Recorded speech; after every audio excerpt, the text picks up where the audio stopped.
Welcome back. New York Times bestselling author Dr. Ibram X. Kendi's latest book is for young teens. It's a biography of a transformative figure in American history, Malcolm X, who spent his own teen years right here in Boston. He was a revolutionary and an influential leader in the civil rights movement. The book is called Malcolm Lives, the official biography of Malcolm X for young readers. I caught up with Dr. Kendi recently to hear more about it. Kendi, good to see you. Good to see you. There are already so many books available about Malcolm X's life. How did you choose to write about him now, and what makes your book different? Well, indeed, there have been many books written on Malcolm X, particularly in the last few decades.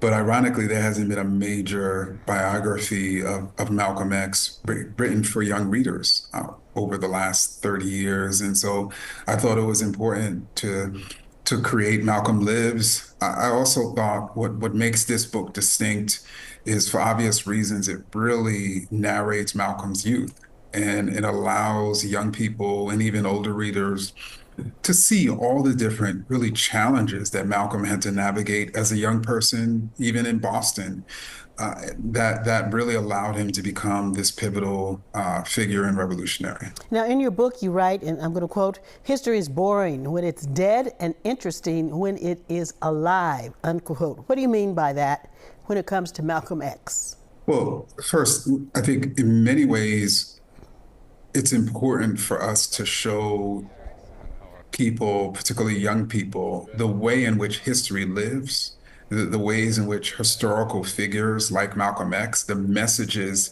that they shared with the world lives in our time, so young people can see the relevance of learning and understanding history. And so in Malcolm X's case, I don't think it's an exaggeration to say that almost every person today who is fighting against racism has been influenced in some way by Malcolm X. You know, you talked about some of the challenges that Malcolm X faced in his teen years and throughout his life. What do you think are some of the lessons that teens can learn from Malcolm X's story? As you know, when teenagers and teens face challenges, whether those challenges are they're kicked out of school as Malcolm X was, whether they're incarcerated as Malcolm X was, whether they are forced to go into detention homes or they lose their mother and father as Malcolm X did, whether they're impoverished or they go hungry.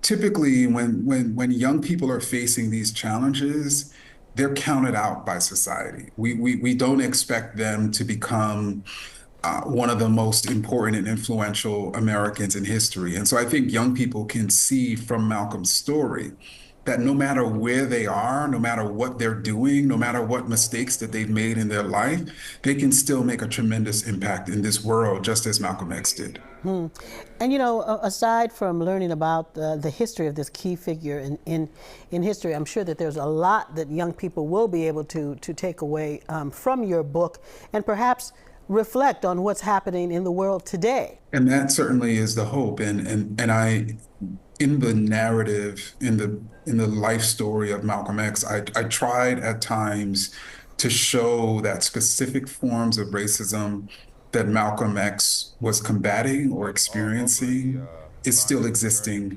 today. And there were other parts in which I showed the ways in which people who were challenging racism, like Malcolm X, that there are similar challenges that are going on today as well. And so both the problem and solution we can learn, from the life story of Malcolm X. Malcolm X would have turned 100 this year. What do you think would be his reaction to the current state of blacks in America and our current political environment? So after the passage of the Civil Rights Act in 1964, Malcolm X became a critic of it, because he argued that in many ways, it's critical for this act to be enforced. And if it isn't enforced, then racism can persist.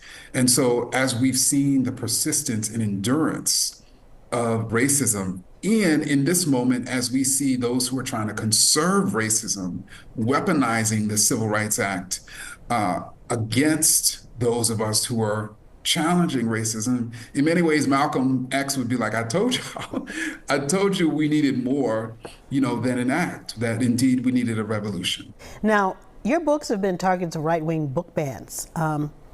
What has that been like? And do you think that this book might receive that distinction? And how do you fight back?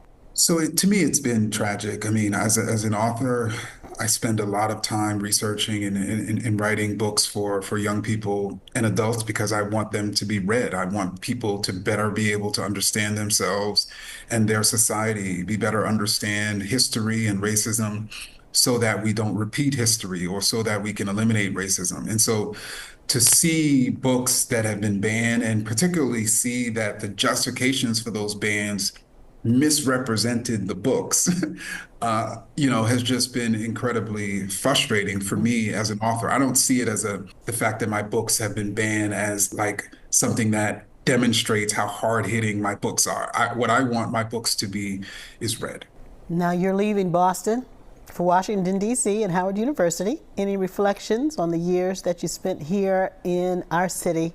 Well, one of the reasons why I was excited to come to Boston and even excited to work in Boston is because there's been so many individuals like Malcolm X who've come through Boston and who had the capacity to think that something like racism or even slavery during the abolitionist era, could be eliminated. And so to be able to walk in some of the places where they walked, see some of the places that they of course connected with was deeply important. And frankly, I feel like this book, Malcolm Lives, was better because I was able, particularly when I was narrating those Boston years, I had a much more intimate understanding of what Malcolm was seeing and experiencing. And I think I was better able to narrate it. Dr. Kendi, thank you so much for joining us today, and we look forward to hearing more about your work in Washington, D.C. at Howard University. Take care.